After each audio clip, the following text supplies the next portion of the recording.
Hello, I'm Ed Fuquay, young adult librarian extraordinaire here at Woonsocket Harris Public Library. Hello, I'm Michaela, human being. Yes, Michaela is our new co-host here for Booktalking. Yes, I'm really excited. Yeah, thank you. I'm so glad you decided to do this with us. I'm really excited to discuss vampires today. Yes, vampires. Booktalking is where we talk about books sometimes, but not always. Yes. So I have some books I can talk about. We can also talk about vampires more in general. Now, we've discussed vampires in the past, but those have been some of our highest rated programs. Yeah, well, vampires are incredibly interesting. I mean, there's something that dates back to ancient times. Even. Oh, yes. So it's definitely, the human fascination with vampires is as old nearly as time itself. So I understand why it's so popular. Yes. Could you say you like vampires, I assume? Who doesn't like vampires? Why do you like them?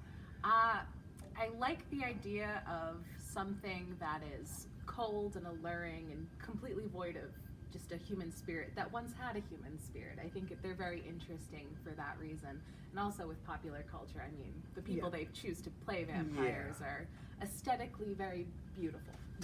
Well, that's one of the funny things, because the fact that vampires look human but aren't is one of the things that I find so utterly fascinating. My wife compared it to the uncanny valley, something that looks human but really isn't. Yeah. Vampires have that quality to them. Personally, in my life, I suffer from depression. I have chronic depression, and I often feel kind of like dead inside. And at one point, it dawned on me, this must be exactly how vampires feel. Because I feel like sometimes when I'm out in public, like I don't belong here, I shouldn't be with these people. I feel like I'm faking it. And I thought to myself, vampires, that's how they survive. Yeah. They look human, but they're not, and they can never be human again. So they walk amongst people, but they know in their hearts that they're not human and they can never be human. So they can put on a show for people, they can dress the right way, talk the right way, but deep down they know they're still not human. Nothing will ever make them human. So that gives them like a certain element of tragedy that I find really fascinating. But they're also really dangerous. They're always really powerful in every version. And they're also really sexy in almost every version in the modern vampire. Originally, vampires weren't sexy. No, they were terrifying. Absolutely terrifying. Well, it's hysterical because in Bram Stoker's Dracula, Dracula was not supposed to be the doomed anti-hero of the story. No, that was never the intention. Yeah, Stoker didn't want that at all. Dracula is this horrible symbol of like death and destruction come to taint the virginity of like Victorian England. And yet somehow Dracula comes across as cool, whereas many of the vampire hunters in the book are idiots. Yeah. Yeah. Well, it's also, I mean, humans, we're seduced by the taboo of it all. We like things that differentiate from the norm. If it's forbidden, we want it. Oh, yeah.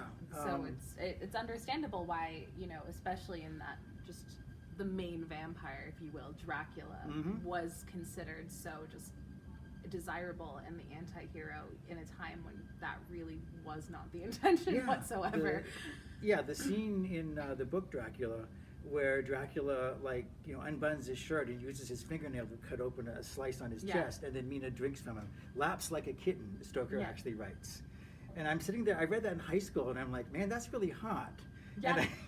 I remember also reading it in high school and saying, why did they write it this way? Yeah, Stoker somehow Stoker just couldn't help himself somehow. Vampires do that to you. Yeah. The Twilight books were really huge. I had a book talk about Twilight, and so I had like 6 or 8 high school girls in this discussion group, and I said, so what's so appealing, about the Twilight books? And unanimously they all said, it's the sex. Yeah. It's totally the sex is what sells it. Of course, there is technically no sex until the very last book in the series, and even then it goes horribly wrong. Yes. Because it's Stephanie wrong. Meyer. Yes. But just the idea of it, that sensuous nature that vampires have, makes it incredibly alluring. It's all the forbidden. It's the forbidden. It's forbidden. Fruit. It is absolutely the forbidden fruit. Yeah.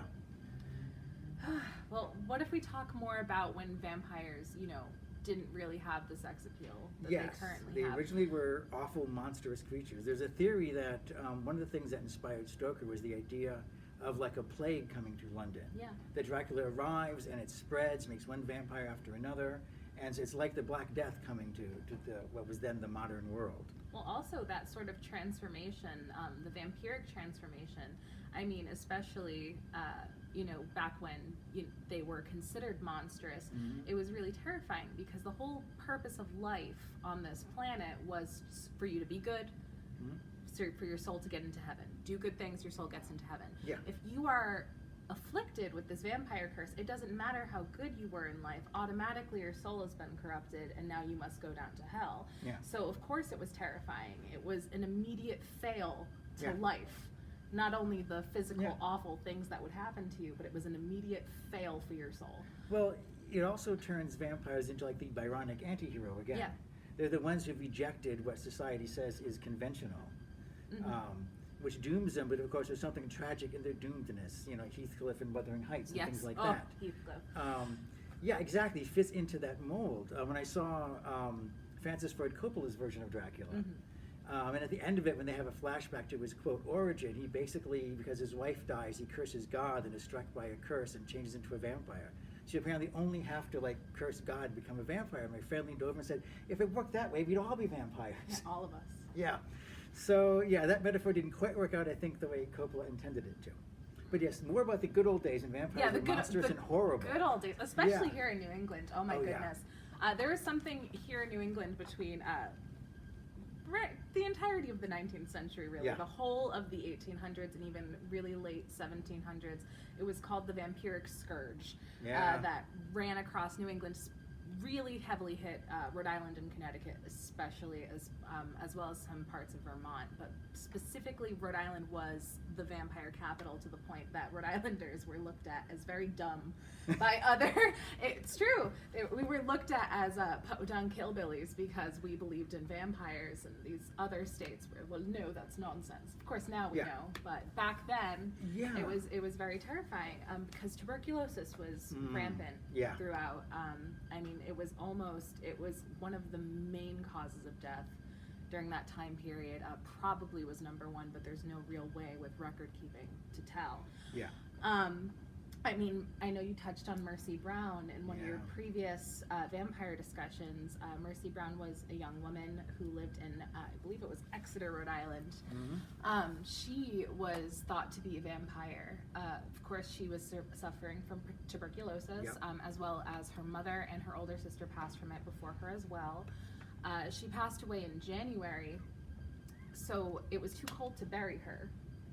So her body essentially sat frozen, not decaying because it was just so cold. So by the time they buried her, it seemed as if the decaying process had not occurred at all, because it really hadn't. That's always kind of creepy when they have to do that. Yeah. Lovecraft wrote a whole story about storing bodies in the winter to bury them when spring finally arrives, because it's just such a bizarre concept. In my research, I actually found that he might have pulled some of that from the Mercy Brown story, because it was such a popular story at the time. And of course, once they did bury her and then further exhumed her when her brother came down with tuberculosis as well, I think her father was the only one in the whole family who did not die of tuberculosis. Wow. But yeah, her brother came down with it, so they exhumed the body because they thought she must be coming back and feeding on the corpse, or feeding on her brother. Of course. What else could it be? Yeah, exactly. Yeah. And of course, those signs, those decaying signs. You're very pale. Your body's dehydrating, so your nails appear longer. Your hair appears longer. It looks like she has claws. Your gum line recedes, so your teeth look longer, sharper. And of course, she had tuberculosis. There was blood in her upper respiratory tract. Of course, So of course, there's blood around the mouth, as well as they found blood in her heart and liver. So of course, clearly. Yes, even when you're alive, you're unnaturally pale if you have tuberculosis. Oh yes. Yeah. Completely, almost translucent skin. You can almost see right through it. So of course, they did what New Englanders did. Yeah. And burned the organs that had blood in it, her liver and her heart. Smashed it up, mixed it with water, and fed it to her brother, which just made him puke. So. Wow. Yeah. Boy, it makes such logical sense. You think?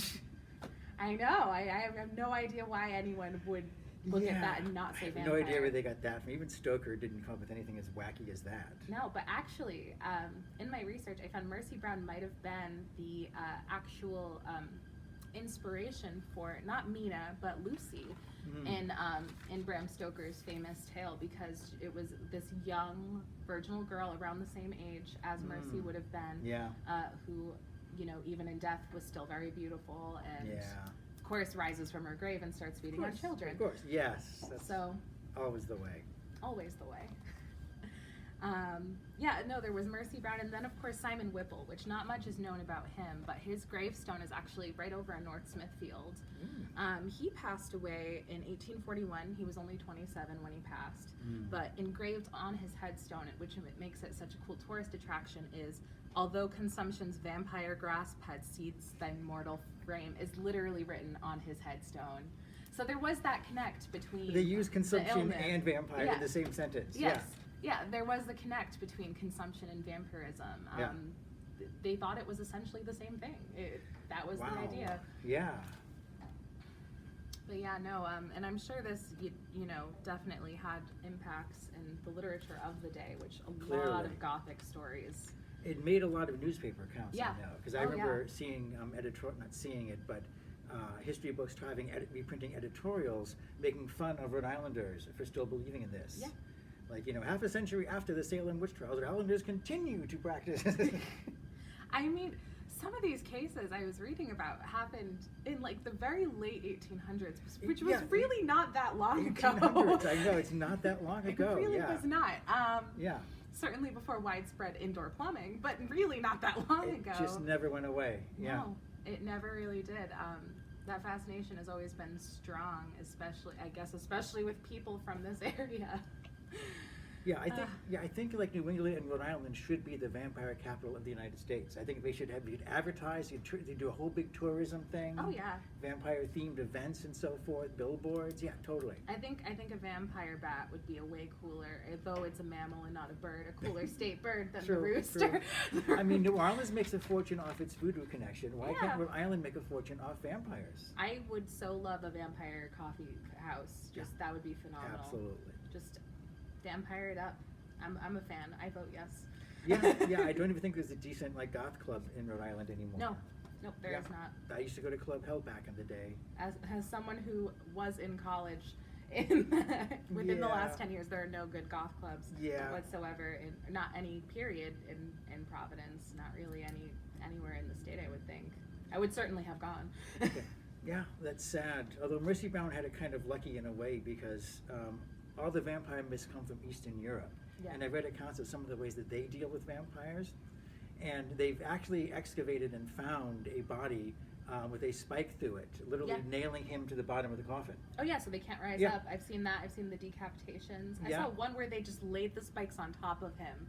Didn't even drive them in. They just laid him on top. They were like, that'll do. Yeah, that's close anyway. That's good. My favorite one, though, was where they buried the body in the coffin face down, so that if he woke up, he would start breaking through the bottom of the coffin, dig deeper into the earth. I'm like, that is just mean. How do you do that to a vampire? That's bullying. I call bullying. It's bullying. It absolutely is.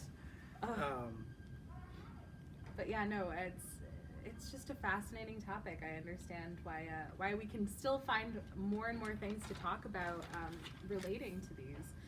Have you touched at all on Elizabeth Bathory? No, I really haven't. Oh, she's phenomenal.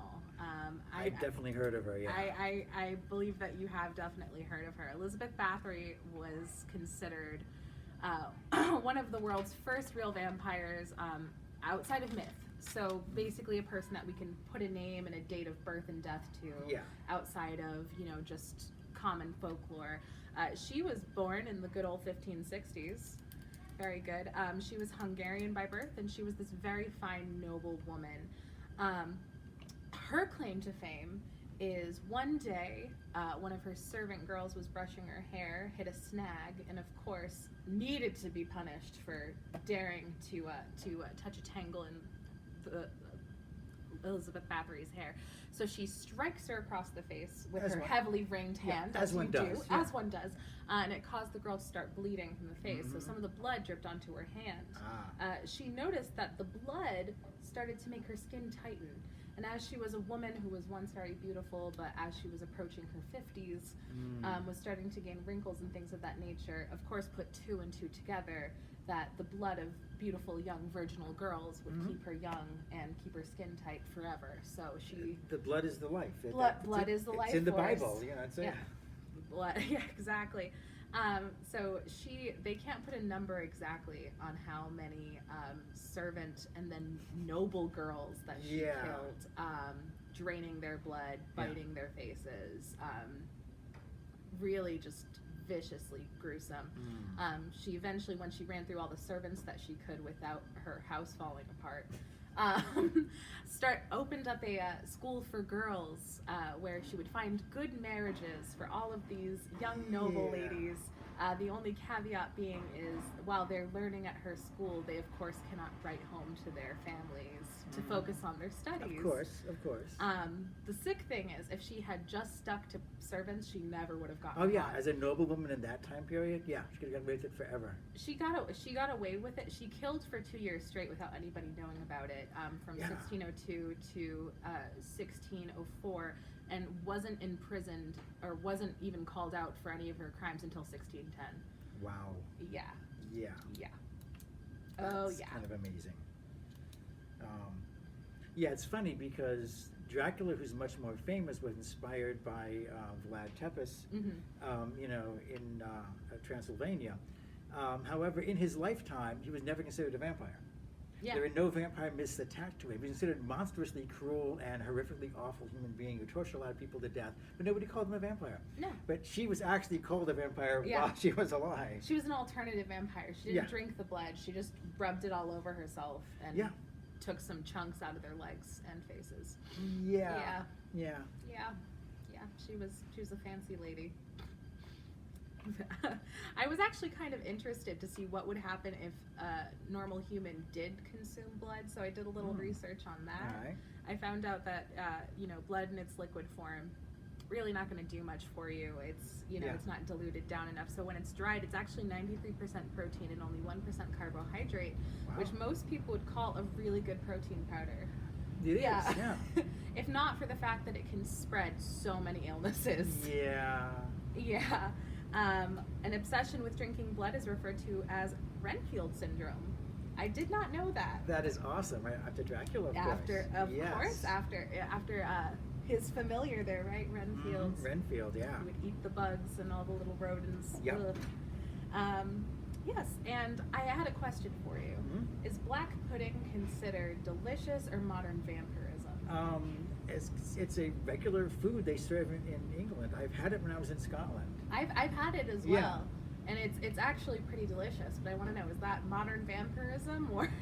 Well, part of the problem is you can get protein and things like that. You can get iron from blood.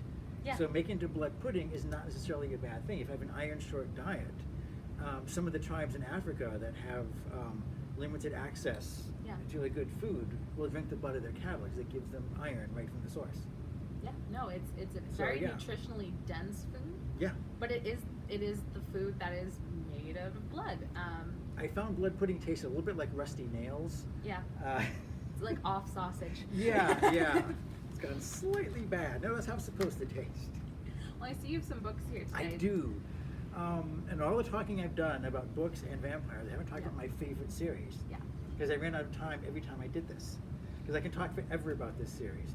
This is the Anno Dracula series by Kim Newman. Kim Newman is a British author. He started writing these like in the 90s. He's still writing them. That's cool. He has like 5 or 6 books in the series now and a bunch of short stories. Basically, the premise behind it is, what if Dracula won? There's a sequence in Stoker's Dracula in which he is draining the blood from Mina. It takes place right before Mina drinks his blood, where the vampire hunters burst into the room, and Van Helsing waves a cross in his face, and Dracula hisses and goes running out of the room. And from then on, he's on the run. They literally chase him out of England all the way back to Europe and so forth. And Newman's reading that thinking, that makes no sense. He's so powerful. Why is he running? He has really every advantage over these boobs. So in this version of the story, he just walks up and like smacks Van Helsing and knocks the cross out of his hand and beats the crap out of them, and then goes on to vampirize Mina. That makes more sense considering all the powers that Dracula had in the original. Exactly. And so subsequently, Dracula decides to stay in England, so he goes and he vampirizes Queen Victoria. Okay. And all so right. so she names him her royal consort. He becomes the de facto king of England. That's kind of excellent. With, I mean, yes. If you're going to take over a country, with Queen Victoria better as start his with like the Queen. vampire slave. Yeah, exactly. And so England being England, right away overnight, everyone who's anyone has to become a vampire. Oh yeah, it's good, the new fashion. Yes, the entire upper crust of England converts to vampirism really quickly. Find someone to bite them, and before you know it, the whole world has changed tremendously. Newman goes on a lot about how the reason, again, when we talk about the reason vampires are so popular, how can you resist it? Knowing it was real, how can you resist it? The plot of the book involves a lot of the vampires, because they're so low in the totem pole, each generation is like less powerful. Yeah. A lot of them, even though they're vampires, are still really weak and powerless. And particularly the lower classes who try to convert. And there's someone who's using a silver knife to kill vampires all over London, mostly vampire prostitutes. So he becomes the de facto Jack the Ripper in this story. They call him Silver Knife. And it's about the efforts of a bunch of detectives to hunt him down before he like destabilizes the entire country. And it's a wonderful twisty kind of book. The heroes are Charles Beauregard. Beauregard is definitely not a British spy. No, no, no. He works for the Diogenes Club, that very super secret club invented by Conan Doyle in the Sherlock Holmes stories. And Mycroft sends him out to investigate little things around London and around the world. And his companion in this is the vampire Genevieve, who is a very old vampire. She's older than Dracula, from a very different, much more noble bloodline. And she provides the good vampire viewpoint for the book. Okay. I find her a fascinating character. She's very powerful. She can be very dangerous, but she also is very vulnerable. And she has that cynicism that comes with living several hundred years, the way she looks at things. At one point they're talking about something and she says, well, I'm the one who said the war would be over by Christmas. He said, which war? The 100 Years' War. Eventually I was right. I like that. I really She's do awesome. Like that She's a lot. great character, and she provides a lot of the information to back up the book. Now, what makes this book so peculiar, and probably the reason why it's not more popular, is the fact that he stuffs the book with references to other books and movies and TV shows. Virtually any vampire you've ever heard of gets at least a cameo appearance or a shout out in the book.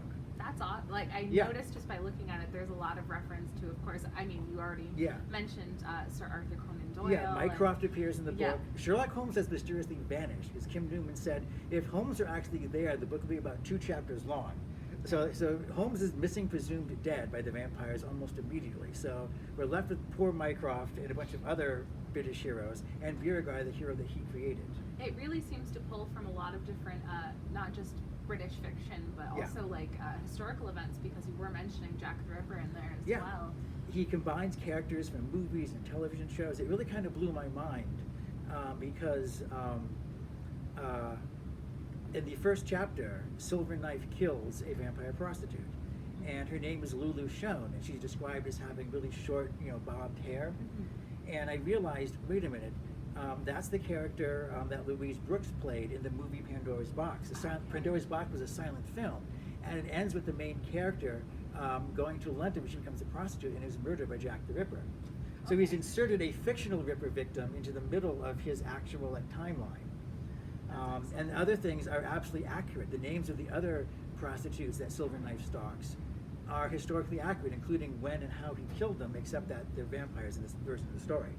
But almost anyone you can think of, Barnabas Collins, who is referred to as that simpering American Collins at one point, snidely. So more modern vampires are mentioned in it as well. Yeah. That's excellent. A vampire who is too obsessed with his own good looks to be of any use is referred to as Lioncourt, who is, of course, Lestat.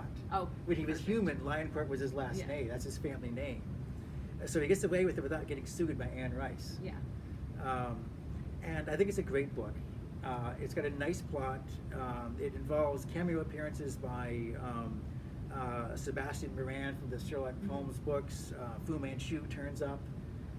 Genevieve has to fight a hopping vampire from Limehouse. It's got everything in it. And this was, so once he created this created a lens that he could look at the world. Yeah. So he kept moving forward in time. The next one is Anno Dracula, the Bloody Red Baron, which details World War I. Oh my gosh. And in it, Dracula has joined forces with the Kaiser, and he's converting their pilots into vampires and teaching them shape-shifting techniques. So in this version, von Richthofen, instead of flying a plane, is actually a giant bat with a machine gun strapped across his chest. That is an excellent way to look at history. Yes, it's crazy, and like the animator shows up from Lovecraft, who's a battlefield surgeon in this one, and in Lovecraft's story, he really does work in a field surgery in World War I. So it crosses over to Lovecraft at that point. Aside from Genevieve, there's also Kate Reed, the crusading journalist, who was made into a vampire in this book. And she becomes Beauregard's companion rather than Genevieve in this one. So they go through the whole bloodiness of the war. And then he skipped World War II because he's using vampires as a metaphor for fascism. And if you have fascists in the world, you don't need vampires. So Dracula slept through World War II and didn't do anything, according to Kim Newman. It's fine. The world's corrupted enough. Yeah, exactly. The world doesn't need him. So the next Anno Dracula book is called Dracula Cha Cha Cha, which I haven't had a chance to buy for a section yet. Dracula Cha Cha Cha was the name of a novelty song and dance that was popular in the 1950s. Oh my gosh. You can look it up on the internet. I will have to look up the Dracula Cha Cha Cha. Yes, it is an actual song and dance that went with it. It's set in the 1950s.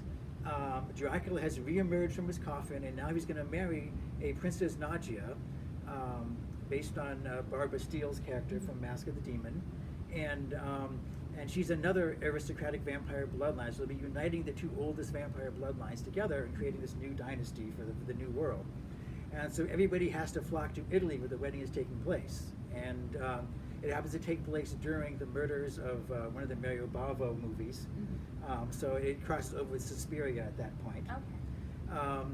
And so the British government sends their current top man, who is a very young, very dangerous vampire named Bond. I see where this is going. Oh yeah. And now Beauregard actually isn't dead. He's very, very old, and so he too transports himself to Italy, and he's accompanied by Genevieve and Kate Reed. And it's really a difficult book to get through if you're a fan of Beauregard, because he's long past his prime, and he's with these two vampire women, both of whom in their own way love him, and both women know that like a little bit of their blood could cure him, and more of their blood could make him immortal. But he's Beauregard, the original vampire slayer. He will not give up, and he will not give in to the darkness. And because they love him, they have to watch him slowly die. And as Beauregard gets weaker, Dracula just gets stronger. The next book in the series, which I also haven't had a chance to buy yet, is called Johnny Alucard. It bumps it forward to the 1970s. So Francis Ford Coppola, who in this version films Dracula on location in Carpathia, brings back a young orphan who actually has Dracula's blood in him. He becomes the new Dracula. He calls himself Johnny Alucard. He starts making his living in Times Square, selling hits of his blood, which is highly addictive and powerful. And he winds up going to California and taking over a major movie studio. And from there, he becomes extremely rich and powerful, and he's eventually exposed for who he really is. But the horrifying thing about it is no one really cares. In Hollywood, you're only as good as your... I was going to say, it's Hollywood. Yeah, in Hollywood, you're only as good as your last movie. He's been a very successful film producer. So Francis Ford Coppola, young George Lucas flocked to him for financing for their next movies. Yeah. And Genevieve and Kate Reed again gather their troops to go after him, and they wind up at this lavish Hollywood party full of all these celebrities, and no one cares that Dracula is in the room. And Dracula basically tells them, it's always been my world, you're just living in it. And they kind of stagger away asking themselves, were we wrong to ever fight Dracula? What are we anyway? And they sit there on the beach in California seriously contemplating like walking into the sun when it rises. Yeah, it is a really powerful story, and it's still full of pop culture references, and there's lots of like in-jokes and things like that, but it covers a lot of the big issues, like the vampires who consider themselves heroes, Kate and Genevieve. They've saved so many people's lives, and yet are they really any better than Dracula? Can they really say that in the long run? True. I mean, every villain thinks they're right. I mean, or they exactly. Are they just fooling themselves? Yeah. True. Yeah. It is. It's just everything is perspective and the way that you look at it. Speaking of, I was just flipping through that, and it seems like not only just a very entertaining book, but a funny book as well. It is. There's a lot of humor in it. And you don't have to get the references if you don't know who Barnabas Collins is. It's just a little special extra something. I discovered that book. There's a writer named Les Daniels who lived in Providence. He was a friend of mine back in the day. He had written a series of vampire novels starring a vampire named Don Sebastian. There's a Spanish nobleman who's embraced, and he follows the conquistadors to the Aztecs and so forth and so on. And I asked him once, because I was going to write my own vampire story, what's a good vampire book I can read? And he says, Anno Dracula. He said, and I say that even if he didn't use my character. Because sure enough, Don Sebastian pops up in several of the Anno Dracula books. That's fabulous. Yes. They're a lot of fun if you don't get the jokes. And if you don't like Victorian England or the future timeline, Genevieve, the same character, also exists in the Warhammer universe. Oh, really? Because Kim Newman cut his teeth writing for Warhammer, so he created Genevieve as a fantasy character in this like D&D inspired world. She's identical to the Victorian Genevieve, except she lives in this fantasy sword and sorcery universe. Alternate reality. Yes. Yeah, He refers to them as parallel timelines. He refers to them as cousins. Oh, okay. Yes, it all makes sense. My identical twin cousin. Exactly, Yes. identical twin cousins. But it's just so interesting. Well, think the overall arc of vampires in total, like they start as something very scary, something terrifying, and they move to something sexy. Now I notice more and more popping up, especially with the advent of books like this, and even in media, like What We Do in the Shadows, they're now becoming funny. Yeah. And I love the evolution. I love how, this thing that we as humans are so obsessed with, we now are looking at it through different perspectives, and something that was once scary was then attractive, and now it's hilarious. Well, but the world was more religious. Being sexy was scary. Yeah. Because it enticed you to sin. That's one of the reasons why vampires were all considered so evil. But most people don't think that way anymore. No. And we can laugh at ourselves. Yeah. So of course we can laugh at a darker version of a human. Exactly. Another version of human. Are they really any different? I mean, to talk about What We Do in the Shadows, I mean, to watch vampires argue over whose turn it is to do the dishes is probably one of the funniest things I've ever seen in my life. So, no, it's definitely, it's evolving. It certainly is. Definitely. As a creature, as an idea, it's evolving. Nina Auerbach wrote a book called Our Vampires Ourselves that traces how the lens with which we view vampires, each generation changes. Yeah. So possibly humor is going to be the next version that comes in. Yeah. I'm excited. Yes. I mean, I dearly love to laugh. So and you love to laugh and you love vampires. So. I see nothing wrong. Yes. We'll have another exciting conversation about books and stuff next week. So until then, I have been Ed. I have been Michaela. And we'll see you next time. Until then, be safe. Be happy, be healthy. Yes, absolutely.